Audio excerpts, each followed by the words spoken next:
Hello दोस्तों, कैसे हैं आप सब लोग। पेंडुलम वीडियो पे आपका स्वागत है। आज हम पढ़ेंगे डेली करंट अफेयर्स 26 सितंबर के।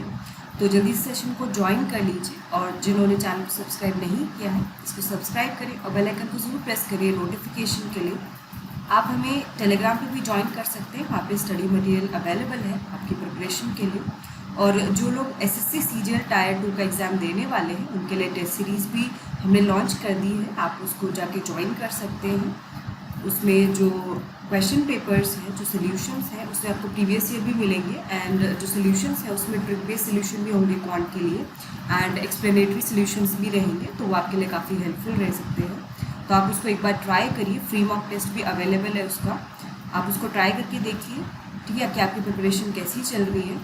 तो चलिए हम लोग आज के करंट अफेयर्स देख लेते हैं। First is Department of Science and Technology has released Science and Technology Indicators Report for 2019-20।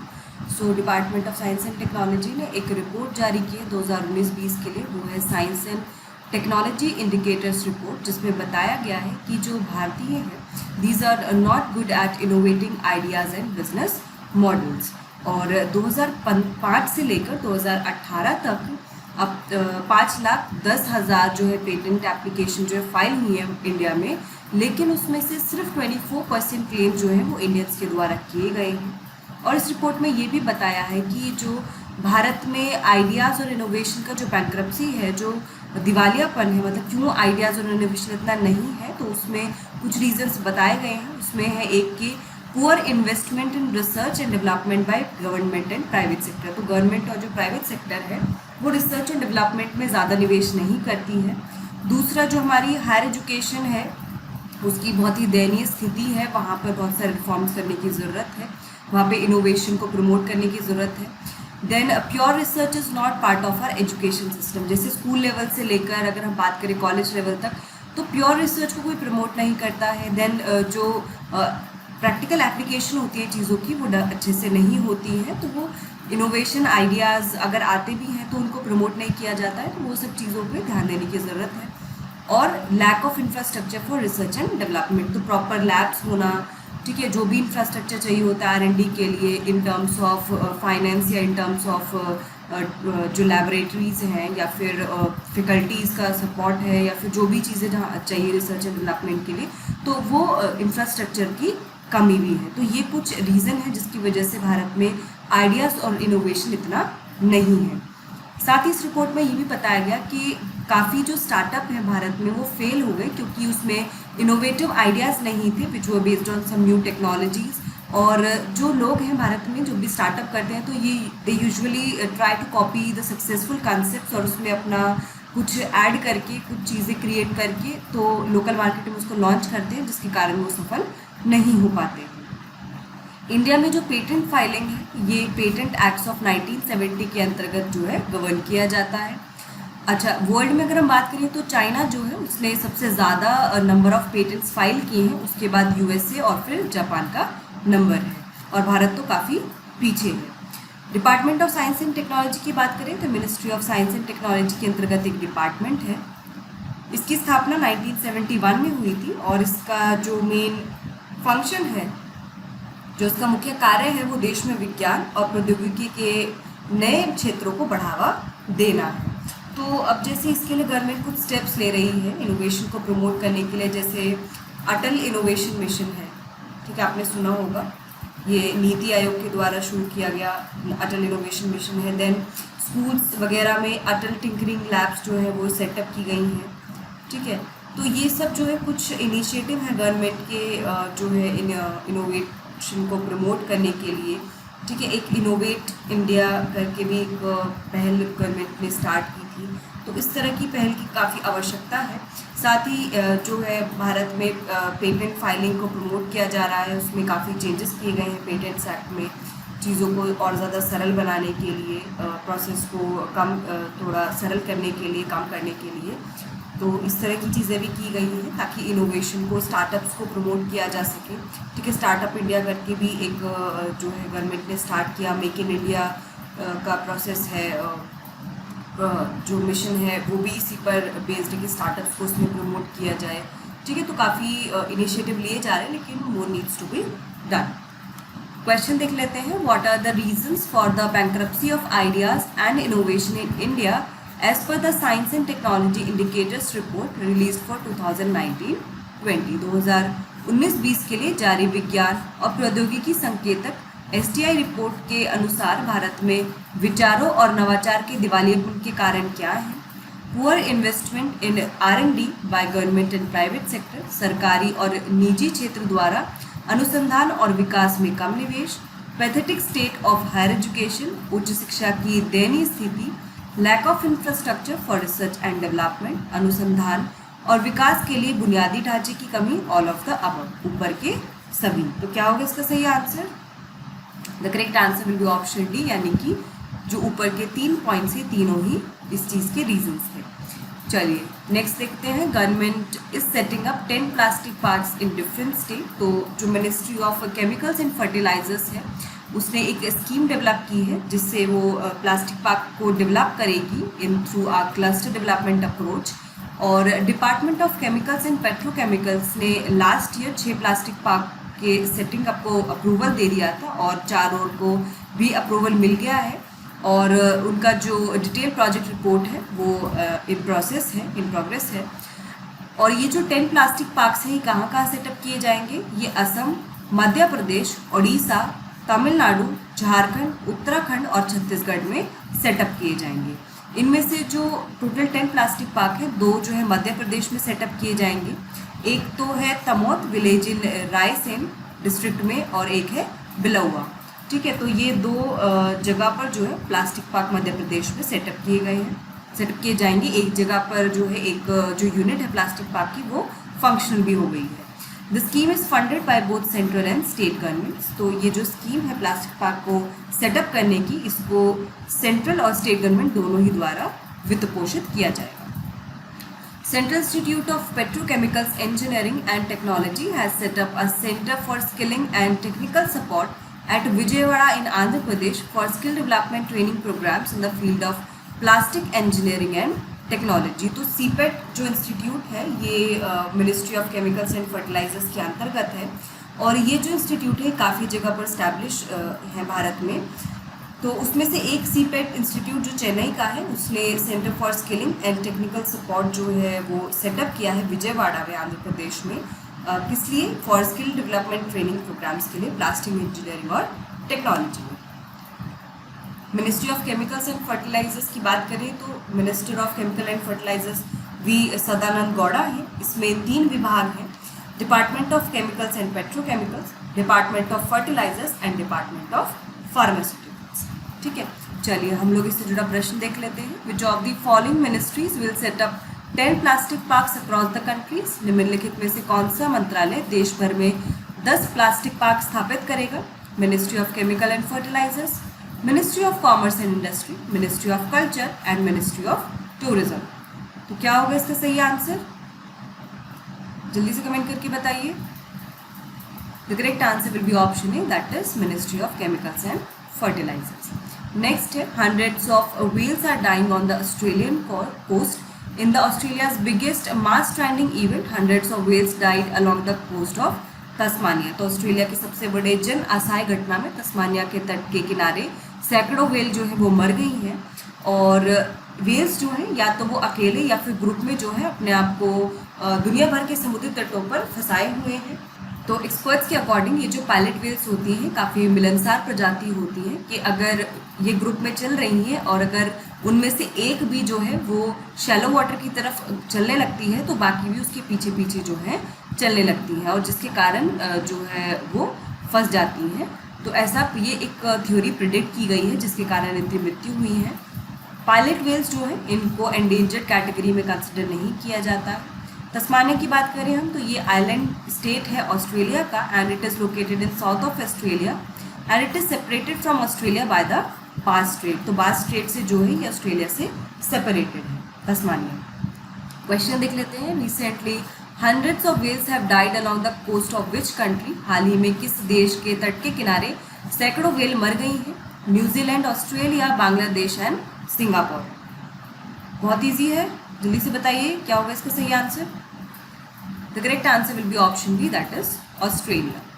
Next is world risk index 2020 जो है वो रिलीज किया गया है as the part of world risk report 2020। इसमें भारत की रैंक जो है वो 89th है इन 181 कंट्रीज, और इंडिया को रैंक किया गया है 4th most at risk country in south Asia. ठीक है, तो साउथ एशिया में अगर हम बात करें तो जो कंट्री सबसे अधिक जोखिम वाले देश है उनमें से चौथे नंबर पर भारत है। इस इंडेक्स के अकॉर्डिंग श्रीलंका, भूटान और मालदीव्स जो है वो ज़्यादा केपेबल है इंडिया से to cope up with extreme disasters.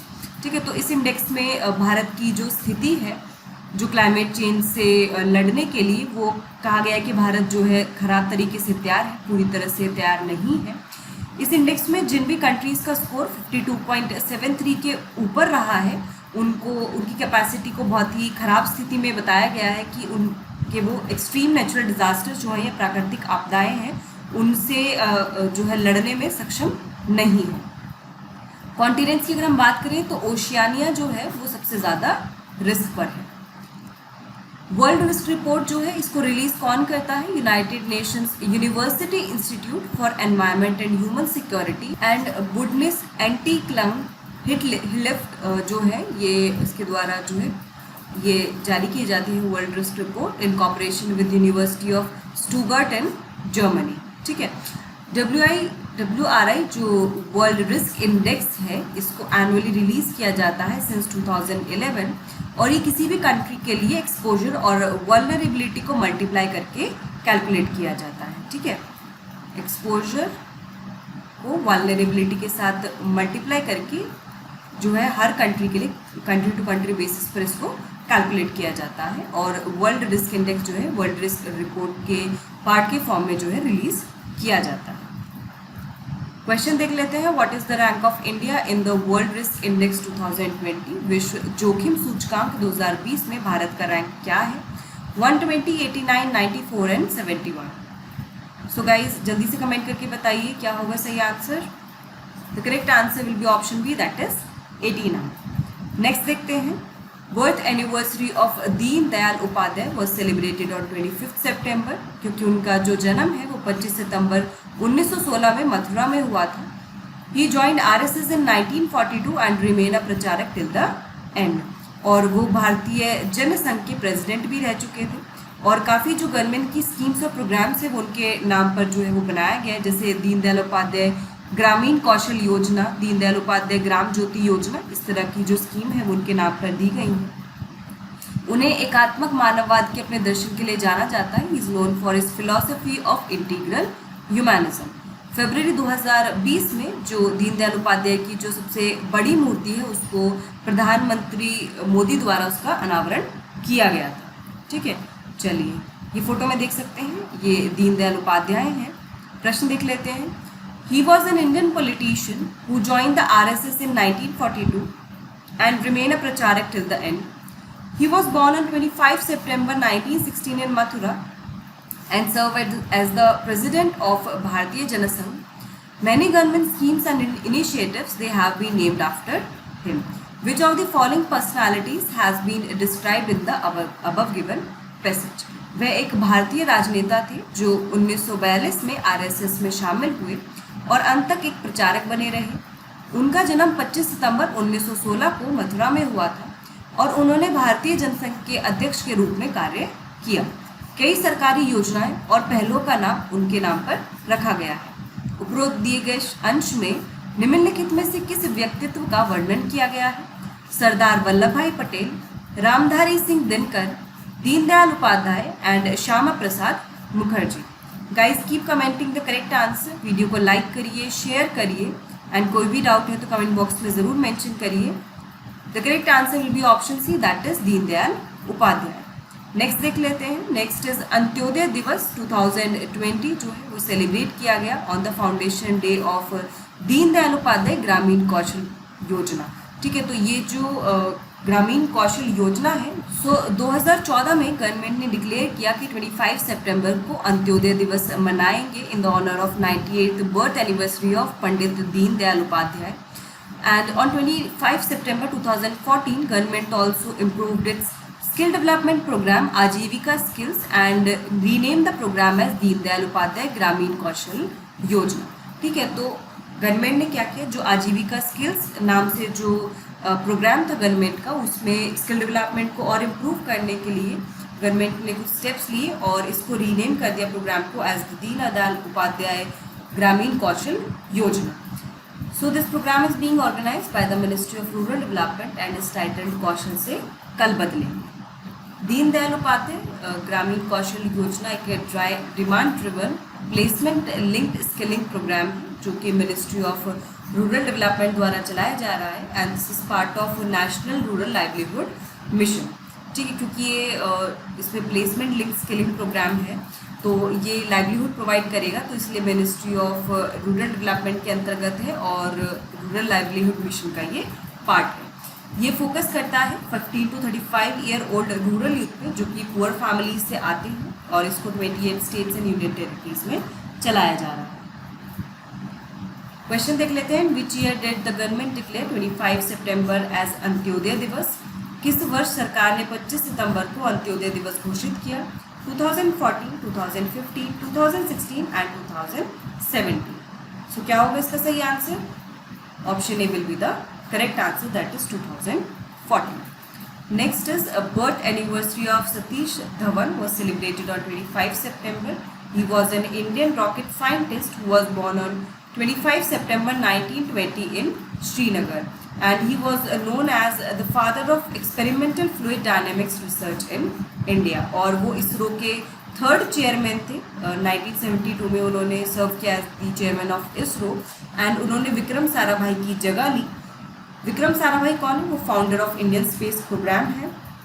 And Satish Dhawan is credited for setting up the first supersonic wind tunnel in India at IISc Bengaluru. और जो सैटेलाइट लॉन्च सेंटर है श्रीहरिकोटा में, उसका नाम बदलकर सतीश धवन स्पेस सेंटर रख दिया गया to honour his contribution to the Indian space programme. उनको पद्म विभूषण से 1981 में सम्मानित किया गया और पद्म भूषण से 1971 में सम्मानित किया गया. क्वेश्चन देख लेते हैं. Satish Dhawan was an Indian rocket scientist who served as the third chairman of dash. Satish Dhawan एक भारतीय रॉकेट वैज्ञानिक थे जिन्होंने डैश के तीसरे अध्यक्ष के रूप में कार्य किया. Indian space research organisation ISRO, defence research and development organisation DRDO, department of atomic energy DAE and Bhabha atomic research centre BARC. तो क्या होगा इसका सही answer? He served as the third chairman of which organisation? The correct answer is option A, that is ISRO, भारतीय अंतरिक्ष अनुसंधान संगठन.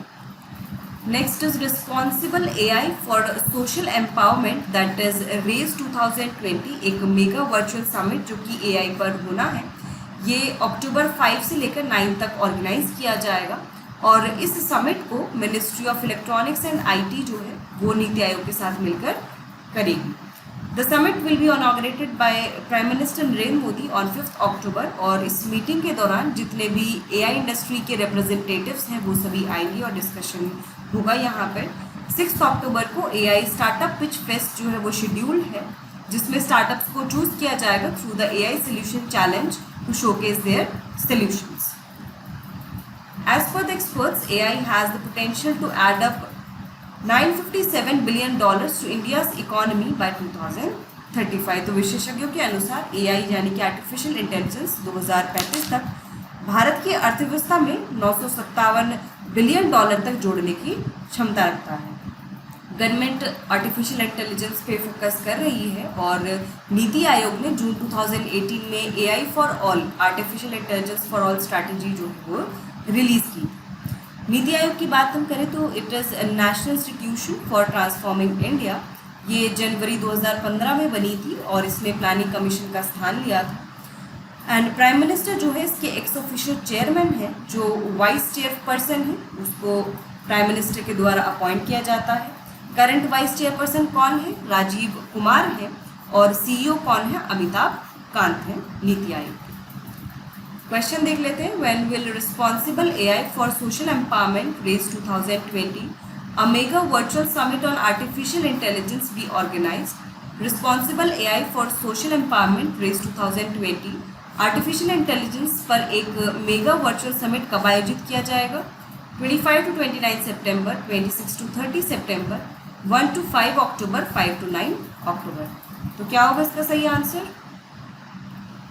The correct answer will be option D, that is 5 to 9 October. Next is doctor Shekhar Basu, he passed away due to कोविड-19। वो पूर्व atomic energy commission के chairman थे। He also served as the secretary to the government of India for the department of atomic energy and as the director of Bhabha atomic research centre. इसके साथ साथ वो जो न्यूक्लियर सबमरीन प्रोग्राम था भारत का, उसके वो प्रोजेक्ट डायरेक्टर भी रहे और उन्होंने as the chief executive of nuclear recycle board BARC में वो भी सर्व किया, उस पोस्ट पर भी उन्होंने सर्व किया है। उसके बाद भी उन्होंने एक इम्पॉर्टेंट रोल पे प्ले किया था कि गवर्नमेंट से अप्रूवल दिलाए थे 10 प्रेशराइज्ड हैवी वाटर रिएक्टर के लिए और 2 प्रेशराइज्ड वाटर रिएक्टर के लिए। He accepted the challenge of the design and construction of the integrated nuclear recycle plant to be established at Tarapur. उन्होंने तारापुर में स्थापित किए जाने वाले एकीकृत परमाणु रिसाइकल संयंत्र के डिजाइन और निर्माण की चुनौती भी स्वीकार की। उनको सरकार द्वारा 2014 में पद्मश्री से सम्मानित किया गया। And he was also interested in the project to develop the technology of cyclotron for medical isotope production. ये डॉक्टर शेखर बसु हैं जिनका हाल ही में कोविड-19 के कारण निधन हो गया है। That's your question. What is the name of former Atomic Energy Commission chairman who recently passed away? पूर्व परमाणु ऊर्जा आयोग के अध्यक्ष का क्या नाम है जिनका हाल ही में निधन हो गया? Doctor Shekhar Basu, doctor Pramod Kumar Mishra, doctor MR Srinivasan या फिर डॉक्टर अनिल कपूरकर। तो क्या होगा इसका सही आंसर? जल्दी से कमेंट करके बताइए। The correct answer will be option A, that is Dr. Shekhar Basu. Next is centralized farm machinery performance testing portal has been launched by Union Minister for Agriculture and Farmers Welfare Shri Narendra Singh Tomar। केंद्रीकृत कृषि machinery परीक्षा portal केंद्रीय कृषि और किसान कल्याण मंत्री श्री नरेंद्र सिंह तोमर द्वारा शुरू किया गया है। एंड इस पोर्टल को, ये जो पोर्टल डेवलप किया गया है, इसको department of agriculture corporation and farmers welfare के द्वारा विकसित किया गया है। With the help of this portal the manufacturers will be able to apply, communicate and monitor the progress of testing their machines. तो अब इस पोर्टल की मदद से जो भी मैन्युफैक्चरर्स हैं वो अपनी टेस्टिंग, जो मशीन की टेस्टिंग होनी है, उसके प्रोग्रेस को मॉनिटर कर सकते हैं, उसके लिए अप्लाई कर सकते हैं, कम्युनिकेट कर सकते हैं। And this portal will also ensure transparency in testing. It will reduce testing time and will improve the testing efficiency for manufacturers and farm machinery training and testing institutes। तो ये सभी के लिए जो है टेस्टिंग के लिए ट्रांसपेरेंसी को बढ़ाएगा, टेस्टिंग के टाइम को कम करेगा और साथ ही जो टेस्टिंग एफिशिएंसी है मैन्युफैक्चरर्स की और farm machinery training and testing institutes की, उनको भी बढ़ाएगा। FMTTI जो वो काफ़ी जगह पर लोकेटेड है, जैसे बढ़नी MP में, बुधनी MP में, हिसार हरियाणा में, अनंतपुर आंध्र प्रदेश, विश्वनाथ चिराली असम में, ये इन जगह पर लोकेटेड है। लेकिन OECD स्टैंडर्ड्स के अकॉर्डिंग बुधनी जो इंस्टीट्यूट है मध्य प्रदेश में, it is the national designated authority for testing of tractors. तो मध्य प्रदेश के बुधनी संस्थान ट्रैक्टरों के परीक्षण के लिए राष्ट्रीय नामित प्राधिकरण है। क्वेश्चन देख लेते हैं। Where is farm machinery training and testing institutes that is the national designated authority for testing of tractors located. ट्रैक्टरों के परीक्षण के लिए राष्ट्रीय नामित प्राधिकरण farm machinery training and testing institute कहाँ स्थित है? हिसार हरियाणा, अनंतपुर आंध्र प्रदेश, बुधनी मध्य प्रदेश एंड विश्वनाथ चिराली असम। क्या होगा इसका सही answer? The correct answer will be option C, that is Budhni Madhya Pradesh. Next is, अभी जो प्राइम मिनिस्टर नरेंद्र मोदी ने फिट इंडिया मूवमेंट की फर्स्ट एनिवर्सरी जो हुई है, उसमें एज अप्रोप्रिएट फिटनेस प्रोटोकॉल्स को लॉन्च किया गया है। तो आयु के अनुसार फिटनेस प्रोटोकॉल लॉन्च किए गए हैं PM मोदी के द्वारा।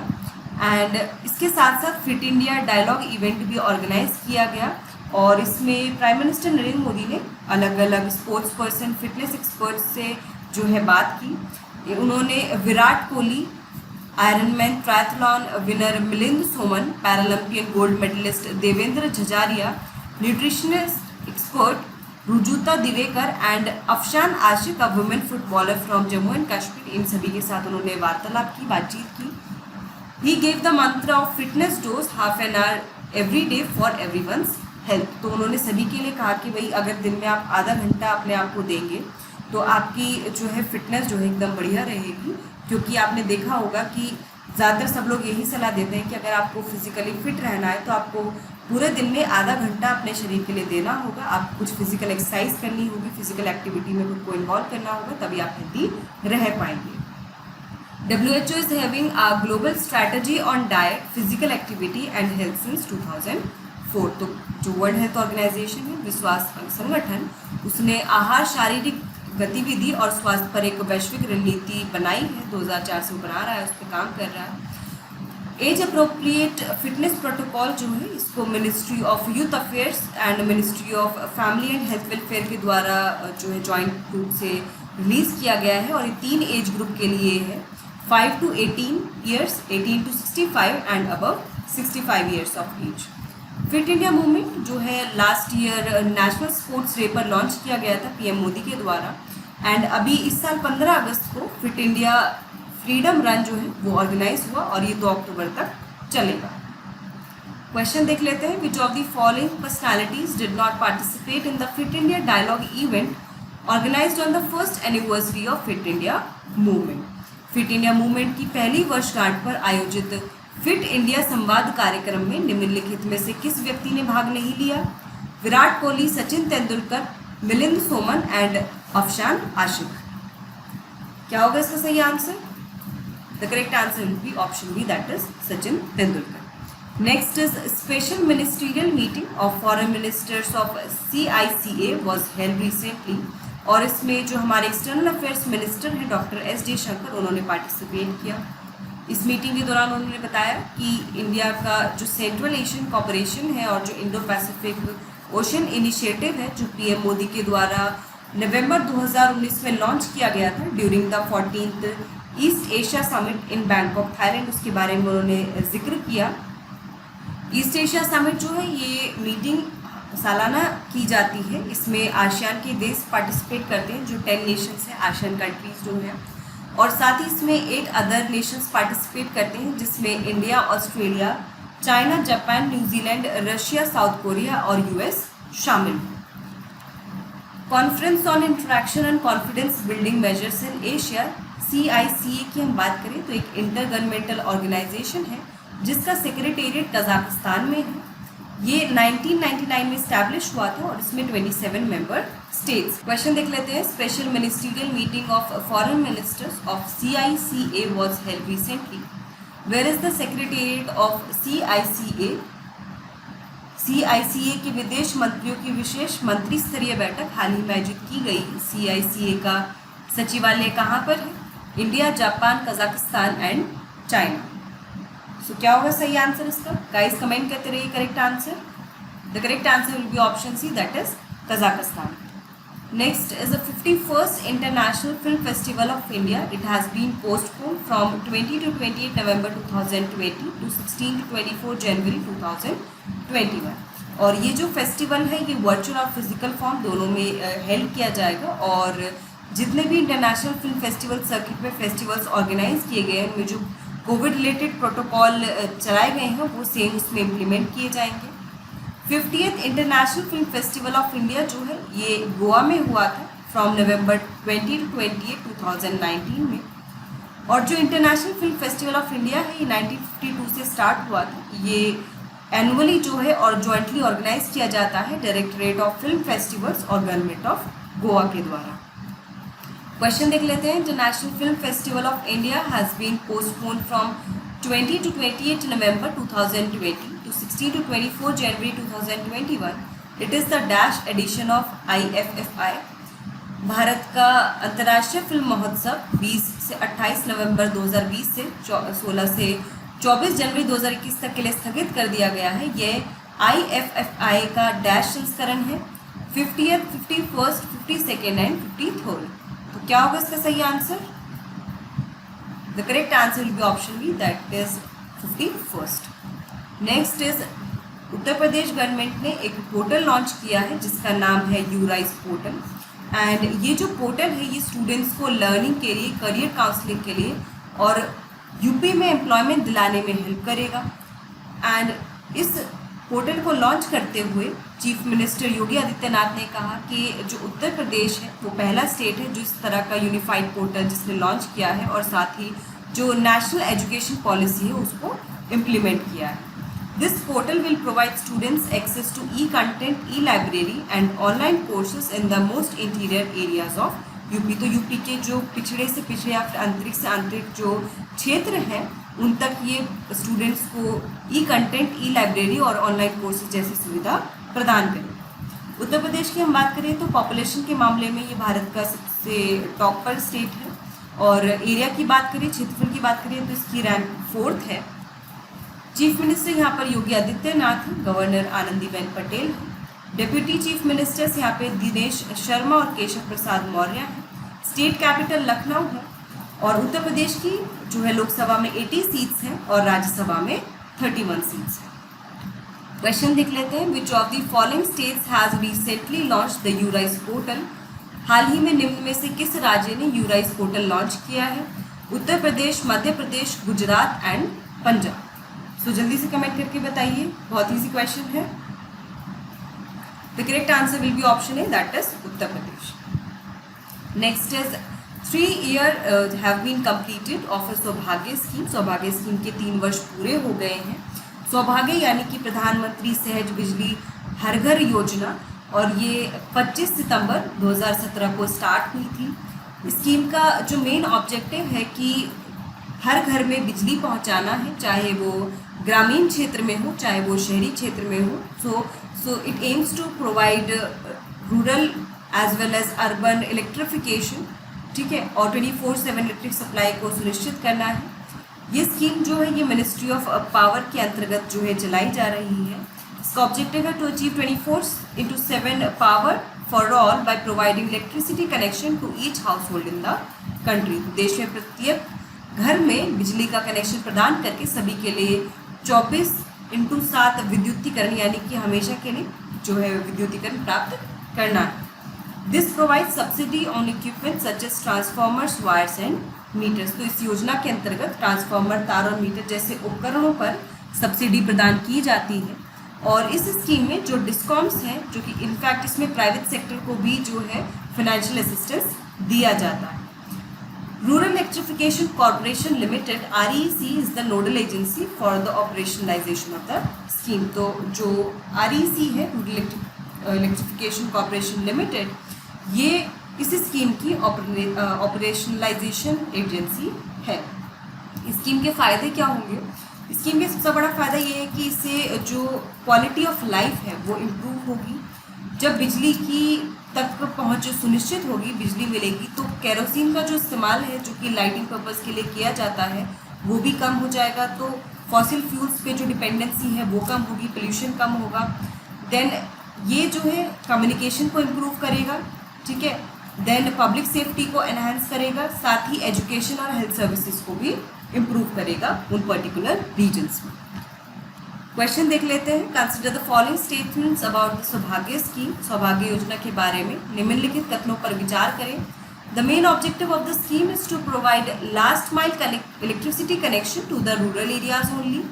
योजना का जो मुख्य उद्देश्य है वो ग्रामीण क्षेत्रों में अंतिम मील बिजली कनेक्शन प्रदान करना है। Ministry of power is the implementing authority of the scheme. विद्युत मंत्रालय योजना का क्रियान्वयन प्राधिकरण है। तो आपको बताना है इसमें कौन सा स्टेटमेंट सही है। 1 only, 2 only, both 1 and 2 and none of the above। सो क्या होगा इसका सही answer? The correct answer will be option B, that is 2 only, क्योंकि ये जो है स्कीम ये केवल रूरल एरियाज़ में ही नहीं, ये अर्बन एरियाज़ में भी इलेक्ट्रिसिटी कनेक्शन जो है वो पहुंचाना चाहती है। नेक्स्ट इज वैभव समिट या फिर वैश्विक भारतीय वैज्ञानिक समिट जो है ये एक जॉइंट इनिशिएटिव है science and technology and academic organisations of India का। और इस समिट का जो इनॉग्रेशन है वो प्राइम मिनिस्टर के द्वारा 2 अक्टूबर को किया जाएगा। जिस दिन गांधी जयंती है उस दिन इसको इनॉग्रेट किया जाएगा। It aims to bring out the comprehensive roadmap for solving emerging challenges with expertise and knowledge of global Indian researchers. तो ये एक comprehensive roadmap तैयार करने में मदद करेगा जो भी challenges आ रहे हैं in the field of science and technology with the expertise and knowledge of the global Indian researchers. It will bring out mechanism of advancement in education, research and entrepreneurship in India as part of sustainable development. इस सतत विकास के हिस्से के रूप में भारत में शिक्षा, अनुसंधान और उद्यमिता में प्रगति के तंत्र को सामने लाएगा एंड इसके कारण जो है आत्मनिर्भर भारत इनिशिएटिव को भी एक बूस्ट मिलेगा. क्वेश्चन देख लेते हैं. Vaishvik Bharatiya Vaigyanik Vaibhav summit which aims to bring out a comprehensive plan for solving emerging challenges with the help of experts is an initiative by dash. Vaishvik Bharatiya Vaigyanik वैभव शिखर सम्मेलन का उद्देश्य विशेषज्ञों की मदद से उभरती चुनौतियों को हल करने के लिए एक व्यापक योजना लाना है. यह डैश की एक पहल है. Department of personnel and training, department of science and technology, science and technology in academic organisations and competition commission of India. तो क्या होगा इसका सही answer? The correct answer will be option C, that is science and technology and academic organisations. Next is a former Australian batsman Dean Jones died of cardiac arrest. तो Australia के पूर्व बल्लेबाज Dean Jones का cardiac arrest के कारण जो है उनकी मृत्यु हो गई. वो 59 ईयर्स के थे and he was part of Star Sports commentary team.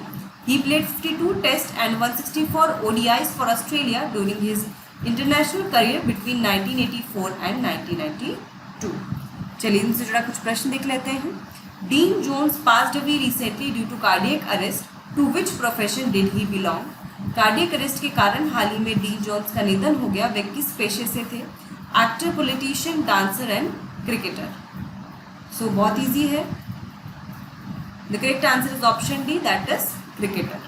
Indian Council of Agriculture Research has planned the Kritagya Hackathon under the National Agriculture Higher Education Project. कृतज्ञ में क्री stands for कृषि, that is agriculture, TA for technique, technology and GYA for ज्ञान, that is knowledge. This hackathon aims to promote potential technology solutions for enhancing farm mechanization with special emphasis on women-friendly equipment. And in this students, faculties, innovators, entrepreneurs कोई भी इसमें university या technical institution से participate कर सकते हैं इस hackathon में. इसमें जो है मैक्सिमम 4 पार्टिसिपेंट हो सकते हैं ग्रुप में, जिसमें एक से ज़्यादा फैकल्टी, इनोवेटर या फिर एंटरप्रेन्योर नहीं हो सकते हैं. जो NHAEP है, that is National agriculture higher education Project, ये गवर्नमेंट ऑफ इंडिया और वर्ल्ड बैंक का एक प्रोजेक्ट है जिसको ICAR द्वारा लॉन्च किया गया था नवंबर 2017 में. It aims to support the national agriculture research and education system in providing quality education to students. ICAR की हम बात करें, it is the apex body for coordinating, guiding and managing research and education in agriculture. ये कृषि में अनुसंधान और शिक्षा के समन्वय, मार्गदर्शन, प्रबंधन के लिए सर्वोच्च निकाय. ये कौन सी मिनिस्ट्री के अंतर्गत है?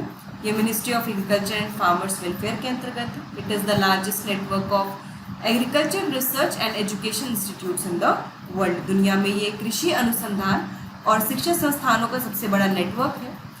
इसके हेडक्वार्टर्स कहाँ पर है? इसके हेडक्वार्टर्स न्यू दिल्ली में लोकेटेड है. क्वेश्चन देख लेते हैं. What is the name of the hackathon planned by ICAR under the national agriculture higher education project for potential technology for farm mechanisation. कृषि यंत्रीकरण के लिए संभावित प्रौद्योगिकी समाधानों को बढ़ावा देने के लिए राष्ट्रीय कृषि उच्च शिक्षा परियोजना के तहत ICAR द्वारा डैश हैकेथॉन की योजना है. Smart India hackathon, Kritagya hackathon, hack the crisis hackathon and challenge India hackathon. तो क्या होगा इसका सही answer? The correct answer is option B, that is Kritagya hackathon. So friends, हमने यहाँ पर जो डेली करंट अफेयर्स एंड उससे रिलेटेड जो क्वेश्चन है सभी कवर कर लिए हैं. आई होप आपको ये सेशन पसंद आ रहा होगा और आप इसे रोज़ाना फॉलो कर रहे होंगे. इसको डेली फॉलो करिए और यूँ ही हमारे साथ जुड़े रहिए, तैयारी करते रहिए. All the best. Thank you so much. फिर मिलते हैं.